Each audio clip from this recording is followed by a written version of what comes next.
My name is Teresa Bruce, and I am a school librarian in Baltimore City Public Schools. The book I chose is The Hate U Give by Angie Thomas.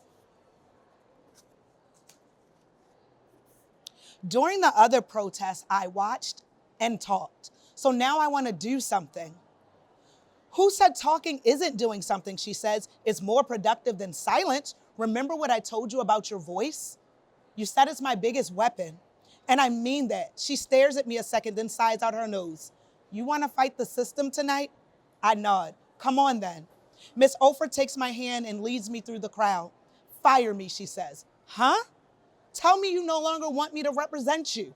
I no longer want you to represent me? I ask.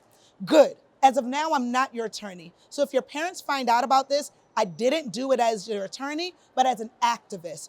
You see that bus near the intersection? Yeah. If the officers react, run straight to it. Got it? But what? She takes me to the patrol car and motions at her colleagues. The lady climbs off and hands Miss Ofer the bullhorn. Miss Ofer passes it over to me. Use your weapon. Another one of her coworkers lifts me and sets me on top of her car. About 10 feet away, there's a shrine for Khalil in the middle of the street. Lit candles, teddy bears, framed pictures, and balloons. It separates the protesters from a cluster of officers in riot gear. It's not nearly as many cops there were on Magnolia, but still, they're cops. I turn towards the crowd. They watch me expectantly. The bullhorn is as heavy as a gun. Ironic, since Miss Ofer said to use my weapon. I have the hardest time lifting it. Shit. I have no idea what to say. I put it near my mouth and press the button. It makes a loud ear-splitting noise. Don't be scared, somebody yells in the crowd. Speak. You need to exit the street immediately, the cop says. You know what? Fuck it. My name is Star. I'm the one who saw what happened to Khalil, I say into the bullhorn, and it wasn't right. I get a bunch of yeah and amens from the crowd. We weren't doing anything wrong. Not only did Officer Cruz assume we were up to no good, he assumed we were criminals. Well, Officer Cruz is the criminal. The crowd cheers and claps. Ms. Ofer says, speak. This amps me up.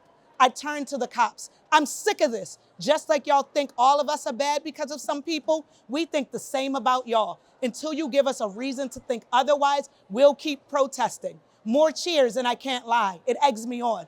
Forget trigger happy, speaker happy is more my thing. Everybody wants to talk about how Khalil died, I say.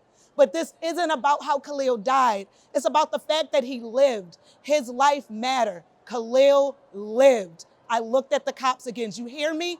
Khalil lived.